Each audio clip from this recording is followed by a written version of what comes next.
Welcome to Glow Natural, the podcast about radiating your brilliance into the world. We're going to talk about living naturally and experiencing fully. I'm your host, Lisa Jendza, and I love sharing with you deep and meaningful conversations with all of my guests. Today, I am so thrilled and delighted to have Daniel Gutierrez with me, once a high-powered executive and in-demand consultant who graced the covers of magazines, including Latin Business. Daniel Gutierrez realized that there was more to success than a seven-figure earning potential. As the president of an organization called Primer, a prestigious national leadership organization, he was an advisor to the Department of White House Personnel for the Obama administration. Daniel was a highly regarded and deeply revered leader. Though Daniel was listed as one of the top 100 Hispanics in America, something was still missing. To find fulfillment, Daniel decided to dedicate the next chapter of his life to becoming a master of mindfulness, which you know is so near and dear to me. During the past 10 years, he has led quests to the heights of Machu Picchu and the depths of the Amazon and the tops of the Himalayas. After the boardroom, Daniel has been guiding entrepreneurs and experts in deep dive mindfulness immersions. Through mindfulness, though mindfulness is a lifelong practice, Daniel has become known for giving life-altering strategies in as little as 60 seconds. And he's going to bring some of that knowledge and wisdom to you today. Welcome, Daniel. Hi, thank you for having me. I'm so excited to be here. I feel so blessed and honored for you to do this podcast with me. And just in our short time together, you've already brought me to tears. So I look so forward to what you can share with our listeners today. So you left corporate America and went off on your own. Why did that happen? Well, you know what, and I left them twice, not just once. and I'll explain the difference. The first time I was in corporate and working the long hours, and I said, I got to go. That was 23 years ago. I wanted to get out. And I got out and built a very successful speaking business. So I was a corporate speaker, and guess what? Ended up in the same trap. And so if you can just imagine, I'm going to share a story because here I was, again, I wanted out. I wanted to do something different. But when your clients and when you're dependent on your corporate clients, they still run you because they'll tell you when to jump and how high to jump if you want the paycheck. And that was the problem. And so I want to share a little story with you about the time that I actually woke up to what was going on. So I'm in New York City, and I'm on Fifth Avenue, and I'm at a very exclusive, posh, membership-only restaurant and club. So only if you had the membership you could get up there. It was very expensive. And I'm up there in a leather chair. And you could just imagine these big, billowy leather chairs. And back in those days, I was smoking my Cuban cigar and a $250 shot of cognac.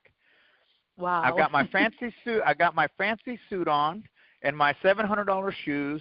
Al Sharpton's to the left of me. A football player's to the right of me. I'm looking out the window of this high-rise, and it's snowing. These big, beautiful, billowy snowflakes. It was sexy. It was sexy, and I'm sitting there thinking, I have made it. This is what life's all about. And in the same second, the next thought was, and I'm empty. Is this it? All this work, all of this non-sleeping, flying back and forth from L.A. to New York and never getting a hotel, getting back on a plane and going back, that's it? This is all I get? This is the prize? I realized in that moment that there was more to life than that. And that's when I made the shift completely away from the corporate life. And that means not only as clients, not working for them. I went to the heights of the Himalayas and worked with the monks, the Buddhist monks in the monasteries, to the depth of the Amazon jungle and the height of the Andes, working with shamans, saying, what is the secret to life? What is truth? And not just what is truth for the world. I didn't care. What's the truth for me? Who am I? And as a leader, I've always been in leadership. How will I find the common ground that gives me peace and tranquility in my life? I want peace and tranquility. If I can have that, I'll trade the money for peace and tranquility, and that's what I did.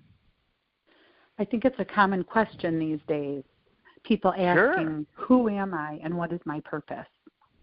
Yes, it is. And as a matter of fact, this year, during the holidays, I live in Los Angeles, you know, they always have those in the big major cities, the number one resolution for the new year? They always say, oh, the number one for Chicago or for L.A. I was blown away this year when the number one resolution for people in Los Angeles, according to this radio station, was to slow down, mindfulness, to have peace and tranquility. Number one, not money, not lose weight, to slow down. Smell the roses. Enjoy life. You know, I woke up when I was in corporate America, and I had made it. I had accomplished everything in my career plan. I had a short-term and a long-term career plan, and somehow I managed to accomplish everything, even in my long-term career plan, by my early 30s. And so here I was thinking, well, I did it. I did it all, and I have the title, and I don't know what I was striving for, because this doesn't feel like, complete, full. There's more to life. And I remember looking around thinking, like, who am I and how did I get here and where exactly do I want to go? And I ended up buying a wellness spa due to my own health crisis.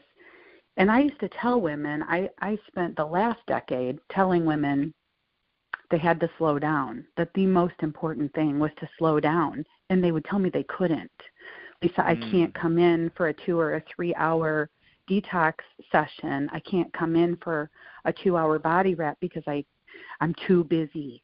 So I'm so happy to hear you say people are finally acknowledging that they have to slow down. I hadn't heard that statistic or that that was the number one resolution. Yeah, I mean, but the problem with that is, and you know this, is that there's a big difference between knowing and doing. Yeah. There's a big difference. The knowledge can be the intellectual knowledge that we seem to run our culture on, always knows, but they don't do.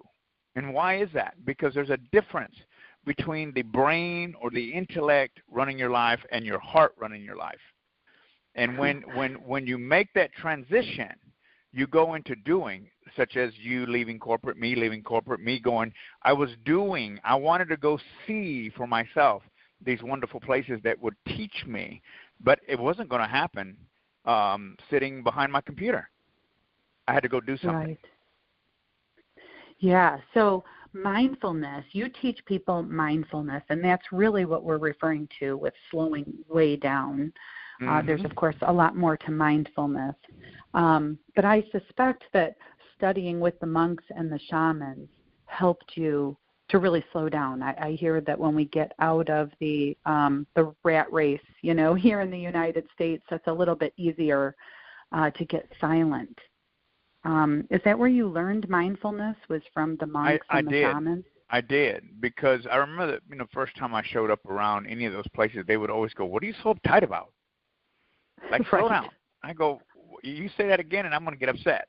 You're right? It's like, what? Wow. It's like telling somebody, why are you mad? I'm not mad. Yeah, you are. Right. Right.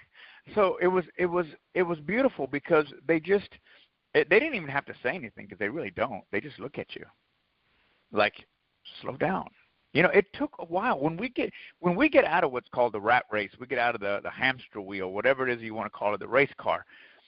Your body for years still runs on adrenaline, because we believe, listen to this, entrepreneurs, we leave our corporate jobs to have what? Time.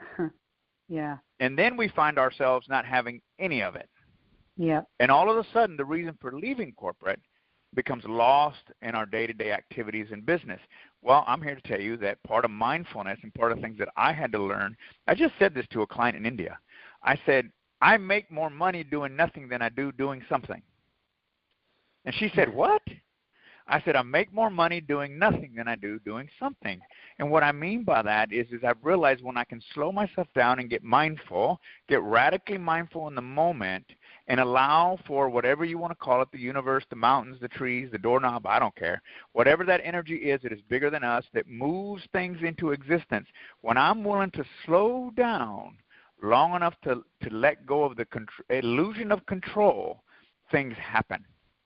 Because I am trusting that the energy around me will create, because sometimes we got to stop and let things happen. You can't force everything, right? And that's part of mindfulness. Is they were teaching me, Daniel, the universe is conspiring for you, not against you. But if you don't create a gap for it to create its magic, then all you're doing is stirring the pot up and getting nowhere, which is what a lot of people do in their business. Is they're doing, but they don't go take time off for themselves, and therefore nothing ever really gets into manifestation. It doesn't happen. We have to be willing to let go. So I make more money doing nothing than I do doing something means I spend a lot of time in the mountains, in Peru, in the Himalayas, in Bali, in Nepal, in the Amazon. Now, mind you, it's part of my business taking people out there, but I still go, and I enjoy it. That's part of me letting go, because when I leave the U.S. of A. and you get into third world countries, you don't have the same kind of ability to plug in. And in Amazon, you have none. So anyway, hopefully that answered your question. But, yeah, mindfulness, I learned that from a lot of places, even my dogs. Slowing down, and there's a big difference, by the way, between mindfulness and radical mindfulness, according to me, according to the way I define it. Mindfulness is just awareness, folks. Anybody can do it. It's just being aware. Being aware, you're listening to this show right now. That's mindfulness. But radical mindfulness is the practice of mindfulness. And that's where the key is. If you don't practice mindfulness, then I'll give you an example. Somebody goes and does yoga, or they do meditation at a center, or do a sound bath, or whatever it is that they're doing, and they're all zen and they're enjoying the hour, but they get out on the freeway in Los Angeles, and the first thing they do, they flip somebody off. That's not a practice. Right. It happens. Trust me. Freeways are rough. I'm sure it is in other countries as well. But that's not a practice. So you're being mindful in the moment, but you're not radically mindful because the practice is not working for you. When we have a practice of mindfulness and we're radically mindful on a moment-by-moment basis, when life throws a curve at us, we don't panic. We stop and breathe. And when we stop and breathe, we're doing what I said a few minutes ago. We're allowing the universe to work instead of us freaking out and getting in there and screwing things up. So this is the way that my life has gone from hectic. Listen, when I say I used to fly to New York from L.A., and I would land at 7 in the morning, and I'd have a meeting every hour on the hour until 1 o'clock in the morning, and my flight was at 6. I never saw any reason to get a hotel. I went back to JFK. I would sleep on the bench and then get on my plane and come home. Oh. That's crazy. Yes. But I did it. So anyway, just want to give you the craziness. So what would you recommend to someone? I would talk to my clients at my spa as I was learning to meditate. Now, I'm always very honest, and I'm an open book. I had monkey mind. I'm very left brain analytical, overthinking everything. And so my mind does not slow down either. So clients would say, well, you don't understand, Lisa. My mind doesn't stop. And I'm like, neither does mine. I'm not sure any of ours does. So when I started meditating, I started with 1 minute, like sitting and focusing on my breath and just like repeating the word relax in my mind. And I thought if I can just sit here for 1 minute, I'll be proud of myself. And so that's literally how I started, was 1 minute, and worked my way up to 5 until I could work my way up to 15. And I can honestly say that to this day I'm still not consistent because I get up in the morning. I have a husband and 2 children. I get everyone off to work and school in the morning, and then I start my day and then think, I need to go take time to meditate, and many times the day passes me by and I don't. And I know my day goes better when I do. So what would you recommend to the busy mom out there who says, I don't have time to meditate? I don't have time to be mindful, I guess. Right. Well, and it's a great question because people have all right, so listen, everyone's listening right now. I'm going to say a word. Tell me what you see. Meditate. As soon as I say that, people conjure up something like someone in a studio, somebody wrapped in a white sheet, doing, with a turban on, or sitting down with, a half a day, a mountain. That's why we don't do it, because we think there's a right way or a wrong way to do it, and there's not.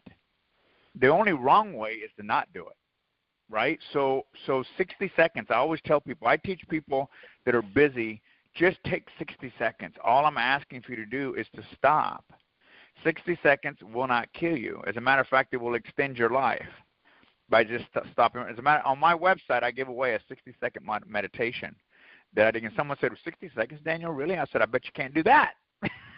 You know, and so all I'm saying is that, yeah, life's big, and I get it. You get up, and we were just talking about that before the show, and next thing you know, it's 1 o'clock in the afternoon. What happened? Yeah. But that doesn't mean that the day is a loss. What it means is that maybe at that moment when you finally realize that everyone is settled, everybody's taken care of, the baby's quiet, it's taking a nap, whatever that may be happening, in that moment, give yourself 60 seconds and just breathe. Just stop. 60 seconds. Time yourself. It's not long. 60 seconds. And when you give yourself that kind of time, you will see the benefit. And the next time you might give yourself 120 seconds and then 180 seconds, and before you know it, it's 5 minutes. And that will change your life. But if you have a perceived notion that you've got to put on your yoga pants and everything else and go to some gym, it's never going to happen. It's never going to happen because that's not the way our lives run. So, even in the car, while you're driving, don't close your eyes. Even in your car, when you go to your next appointment, I have to say that, right? Don't close your eyes. When you're going to the next appointment and you're taking the baby to the doctor or whatever, just take a deep breath and just feel that steering wheel. You're not even feeling the car. You're not even there. Feel the car. Feel the seat beneath you. Turn on the warmers if you're in a cold and feel the warmth on your bottom and feel it. Feel the warmth as a way to connect with yourself and the surroundings. People have accidents because they're not present. And before they become present, they've already hit something or someone hit them. Yeah. Be present, right? So I agree with you. I do a 60-second meditation. Like I said, it's free on my website. They can go there and download it. And let me tell you, it's the best 60 seconds you'll spend. It's just me talking, and I'm partnered up. I'm in the Andes when I did this recording. I'm high up in the Andes in front of the Pachatusan Mountains, and as a company, I have the world-renowned Latin Grammy-winning harpist playing music. Oh, my gosh. That's the sexiest thing in the world. Yeah. And so for 60 seconds, you can get lost. You have to listen to me. Listen to his music just alone. Right? So anyway, that's what I recommend is don't formalize it, informalize it. And if you're standing cooking dinner, then just stop for 60 seconds. Nothing's going to burn. Nothing's going to. You're so insightful. I love that. No, don't make it so formal. Informalize it because you're right. There's a lot of stories and judgment around what I need to be doing, how to make it perfect. Am I doing it right? And then that all causes resistance, and then we don't do anything. Yep. And it's true. It's the same thing about our business. It's the same thing about our relationships. It's the same thing about our money. It's all, and we create the resistance that we have against for all those things creates the problems that we have. So stop the resistance, and you'll see the success. That's really deep. I hope the listeners get that because I just got that on a very deep level. I think you're speaking to me right now. Heck, I think I'm speaking to me. I need to slow down. So the greatest distance is the distance from our head to our heart. And in this society, we have really been trained and conditioned to be left brain, analytical, logical. And so how do we make that leap from our head and to our heart? How do we get out of our head? It takes time. You talk about monkey mind. Everybody has monkey mind. I don't care who you are. Even the monk in the Himalayas has monkey minds. It's because listen to this. Monkey mind is part of our human condition. It is part of our human journey. To not accept it is to resist it. To resist it is to create it. So when you unconditionally accept your humanness, that my mind tends to run, and some maybe run more than others, but it still happens. And when that happens, if you just allow yourself the ability to accept your humanness, that your mind, and as a matter of fact, more studies been done on the brain than ever has done about the heart. So of course, there's more research and power behind what the mind can do. But the truth is the mind only has 3 feet, it only exudes 3 feet of energy or electricity or whatever you want to call it around the human body. The heart, on the other hand, up to 16 feet. Wow. So when you are walking down the street and you feel someone icky around you, that's not your mind. That's your heart that's picking that up. And so it takes time to deprogram ourselves from a life of judgment and resistance to a life of love and compassion and understanding and forgiveness. When we get there, then we're not so quick to judge. Maybe our finger doesn't fly as fast on the freeway. Maybe it still does, but at least you think about it before you do it, right? You know, maybe halfway up you stop. I don't know. But you know, part of getting from the head to the heart is 100% acceptance. I was up high in the Himalayas, not the Himalayas, the Andes with a shaman once, and you could tell he was in deep meditation or deep contemplation, not meditation, but contemplation. And I said to him, what are you thinking about? I said, let me ask you something. What is the secret to life? How does the human being find this peace and tranquility that you seem to have in this very moment? And he said, in Spanish, he told me, and I translated that. The film's actually on my YouTube channel because I recorded it. He said, first, you must love the universe, God, whatever you choose to call it. Second, you love yourself. And then third, others. In that order.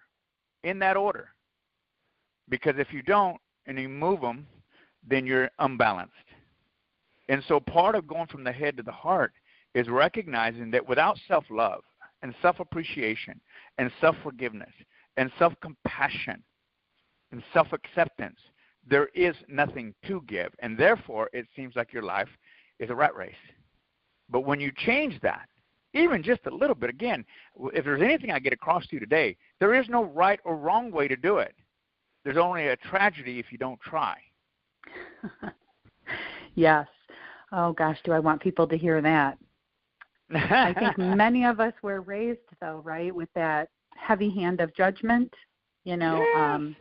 I would say that was, if there was abuse in my household growing up, that was it. It was the abuse of judgment and that very harsh, you know, what's right, what's wrong, how could you be so stupid? I thought you were smarter than that kind of thing. Yeah. So it really kind of keeps us in line, right? We're afraid to do something wrong, so then we do nothing. Yes, exactly. Yeah.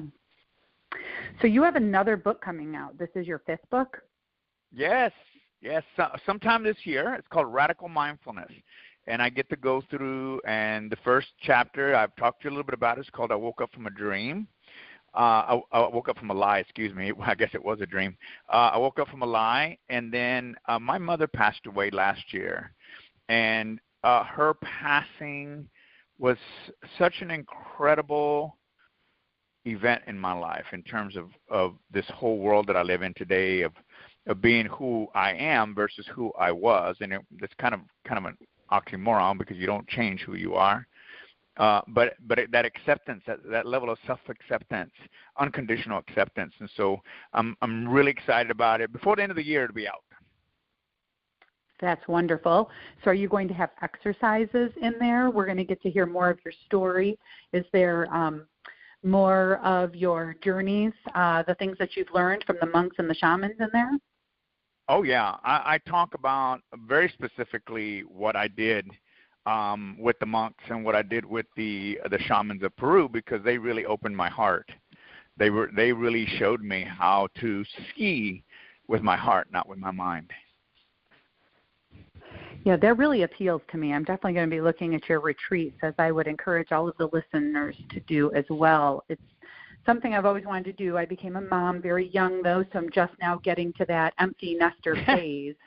Yay! So pretty soon, like, I don't even have a passport yet. I can't believe I have to say that, but I don't have a passport yet, and I'm middle-aged. But now as my kids enter their adult life, I can probably be safe to get one. Yay! Well, listen, I really want people to check out. I have trips I just got back from the Amazon jungle, so that trip's already done. But I have trips to Machu Picchu in June, July, and December of this year. And I have a trip planned to the Himalayas, where we're actually going to spend the night at one of the monasteries up in the mountains with the monks. So that's going to be available. And then I have a trip to Bali that will be on my site in the next few days. I want to encourage people to take a risk, and so I'm going to throw something out there. Hopefully, this is timely, but I'm going to just give your listeners a gift, and if they take it, great, and if they don't, that's okay too. So in June and December to Peru, I have 2 trips. July's already sold out. I will give people $1,000 off my retail price, and trust me, when you see it, you're going to be floored, to come to Peru with me. So that's $1,000 off. You have to go to the site to see what it costs, because I'm not going to tell you that. But you can go, and as long as you say I heard you on the show, then I'm happy to give you that so that you can afford to go. Wonderful. So that's for trips June and July. I mean June and December, because we have time. June and December. Yeah, July sold out. It says that on there. It says sold out. And if you want to go to Bali or the Himalayas, talk to me. I listen, folks. You've been working hard all your life. I get it, and I want you to travel, and I will do everything in my power to get you there if you really, really want to go. But you got to call me committed. Don't call me doing maybe. Well, I'm excited. I hope the listeners are all excited. This has been like the most touching half hour that I've spent all week. So I'm so grateful to you for taking the time to do this, Daniel. I think that you have such a magnificent light in this world, and I'm so glad that you're shining it. May that be a lesson in and of itself for listeners, right? Now, can I give them my website, or are you going? Yeah. Oh, you were just about to ask. Yes. So how do you prefer them to get a hold of you? Okay, so go to my website, because my new website, you can request a phone call with me. You can ask me to contact you. You can do all kinds of stuff there, and you can also get the free 60-second audio I was talking about. So just go to my website. It's my name, DanielGutierrez.com, and I'll spell it. That's DanielGutierrez.com. And go to my site, and you can contact me there. And listen, no assistant's going to call you back. I will. Wonderful. Well, thank you so much. This has been a wonderful interview. May you have a blessed day, and I look forward to talking to you more. Much love to you. Peace and blessings to everyone.